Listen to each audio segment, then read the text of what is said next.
В этом году мы открыли новую секцию, запустили новую секцию «Работу художественно-постановочной частью театра».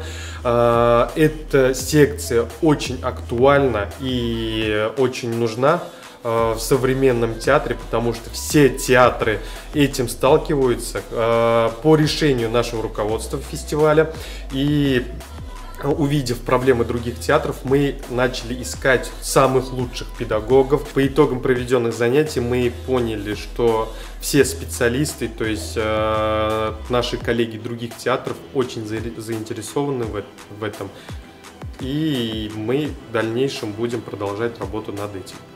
Ну, во-первых, я хочу начать со слов благодарности организаторам форума, потому что такие мероприятия, они прежде всего построены на том, чтобы выстроить коммуникацию между и бизнесом, и театральной индустрией, и понять проблемы и перспективы развития театральных мероприятий и вообще все, что происходит в сфере театральных услуг и постановок и так далее.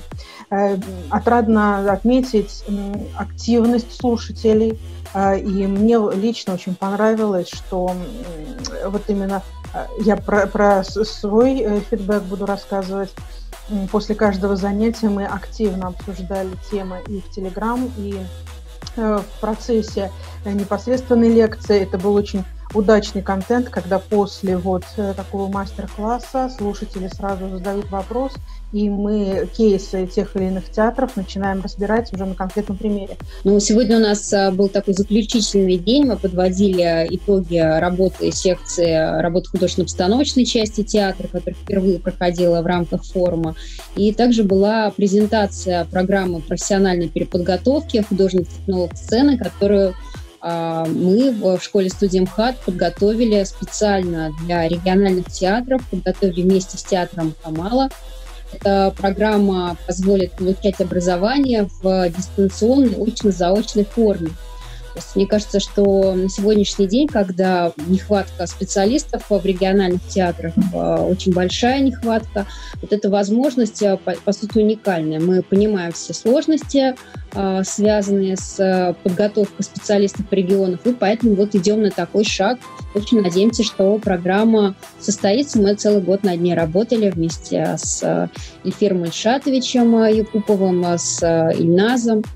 И очень хочется, чтобы все состоялось. Здесь результат не настолько главный, как и процесс, потому что, да, как-то мы никогда не думали сделать постановку, полную постановку. Мы думали, что мы будем делать маленькие такие этюды, маленький эскиз на тему Достоевского, и они получились больше, чем мы думали. Где-то показ, конечно, показ длился больше часа, и я очень как-то рад, чтобы опять... И вообще, посмотрев все расписание форума, я хочу снять перед вами шляпу, потому что вы проделали грандиозную совершенно работу, и вот в этих вынужденных бедственных условиях сделали то, чего, может быть, даже невозможно было бы сделать вживую. Вот, собственно, да, просто я сразу хочу сказать, что, может быть, такой опыт стоит продолжать, но им не надо заменять живой фестиваль. Вот это я сразу хочу сказать, потому что все равно живой фестиваль – это совсем другая история.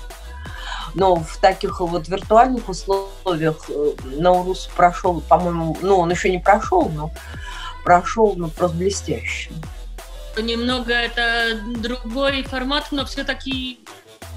Хорошо, что он существует, и что все-таки, помимо того, что между нами еще есть закрытые границы, и нельзя прилететь, мы можем встретиться. С другой стороны, можем встретиться с такими людьми, которые бы не смогли прилететь на данный фестиваль, форум в одно конкретное место, потому что у них нет времени или там по другим причинам.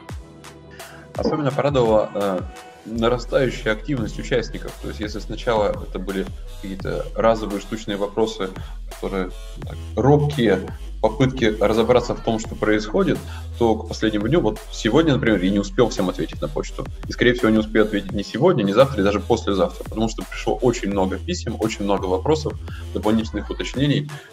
Ребят, вы большие молодцы. Вы классно погрузились в работу, и я думаю, что у вас будут большие результаты. По крайней мере, я на это сильно надеюсь.